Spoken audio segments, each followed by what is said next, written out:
And joining me right now, Democratic strategist Theron Bond and Republican strategist Melik Abdul. Thank you both for being here. You know, I know that not everybody watched the fight and not everybody was excited to see him receive so much love, but most people love an underdog story. You know, people are tired of everything being so politicized. So even as heart-wrenching of a defeat that Democrats saw, can Democrats see President Trump as an overcomer? Is there room for the parties to get along and not hate on each other? Theron, I'll start with you.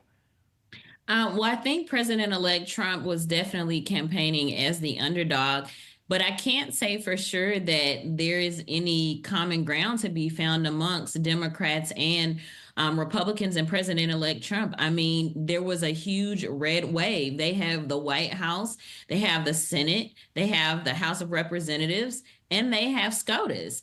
And so what we're looking at now is anything that even resembles a liberal or progressive value being completely undergirded by the MAGA administration. And be clear, this is not necessarily what's going to be best representative of the American voters and what's going to be in the best interest of the American public. This is going to be all about revenge and what President-elect Donald Trump wants to see. This is also why he is trying to expedite his cabinet picks and likely to kind of skirt the Senate confirmation process with recess appointments, because he knows that some of his picks have highly questionable backgrounds that will not bode well for the American public. But Melik, I have to point out, and Theron, with all due respect, and you can certainly think on this, Musk, Tulsi, RFK Jr., Trump himself are all former Democrats.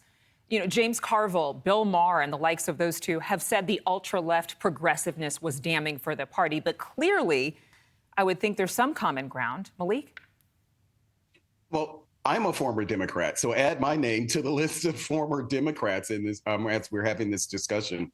Of course, they can find common ground. The tax cuts, a lot of those tax cuts that Donald Trump put into place as of his 2017 jobs and tax cuts, well, a lot of them are set to expire. And a number of those, like lowering the individual tax rates, I'm pretty sure that that's not going to go up under Donald Trump. So issues around tax cuts, the tax credits that expanding the child tax credit that Donald Trump wants to do, or even some of the things that RFK is talking about, removing some of those unhealthy additives from our food supply.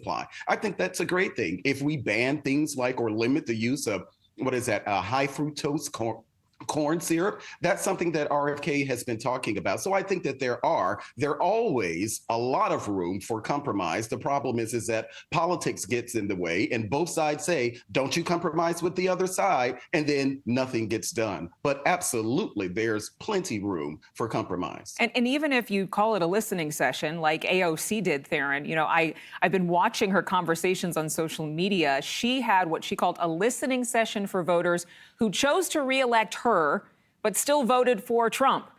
Some responding to her ask for, why did you do that? I want to know.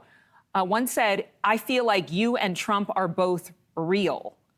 So my question is, does the party take information like this and actually evolve without looking disingenuous? So what we're looking at is split ticket voting, which I said several months ago there would be a lot of. Ideally, people want a candidate that is going to be authentic and that is going to speak to their emotions, because most voters are emotional voters, whether it's because they're happy, sad, frustrated, angry, want more money in their pockets. That's how people vote, based on how they feel. And what President-elect Trump did correctly is speak to how people feel, which is why you see things like that. If they feel AOC is outspoken and speaks directly to the issues, that's why they would have voted for her, and also President-elect Trump. The problem that Democrats have is some of our more senior Dems, some of our more establishment Dems like to say that the party has gone too far left, when in actuality, it's become more moderate and pushed to the right and has completely isolated significant blocks of voters instead of entertaining them and listening to them. So if Democrats want to move forward and get some wins back under their belt during the midterms and in 4 years for the White House, then what they're going to have to do is listen to some of those people that they have since counted out. I think it'll be interesting to hear. I want to know more. I want to have a whole hour long with you, Theron, because I think so many people saw what was happening in education, saw what was happening with the transgender agenda, and they do not feel there's any moderation in that. That was all the way to the left. Senator John Thune, now the majority speaker in Congress, Mitch McConnell stepping down, of course, in January, he was speaking to reporters. He said, we have a mandate. The American people have given them a mandate to deliver on President Trump's priorities. There's some speculation that denying Rick Scott was basically evidence that this was not going to be all wine and roses for the GOP party and that there would be resistance to MAGA. Should we stop speculating until we actually find out more when this actually comes to fruition, Melik, in terms of how Senator Thune may be more of an ally than a brake pedal to Trump? Yeah, absolutely. And I'll say that if the autopsy for Democrats is that they need to move more to the left, which a number of them have been saying, then you can just count your losses in 2028 for sure.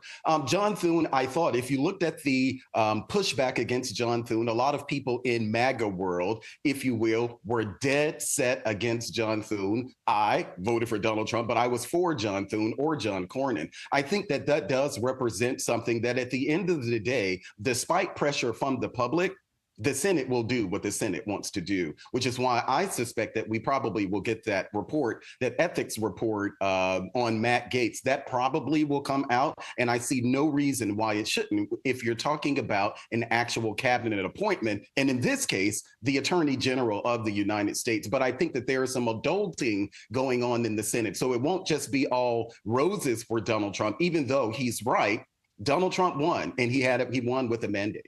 Yeah, and it'll be interesting because Speaker Johnson is basically saying a releasing of that ethics report would be a breach of protocol. So there are differences of opinion within the Republican Party and obviously within Congress. Theron, Melik, please come back anytime. We thank you both.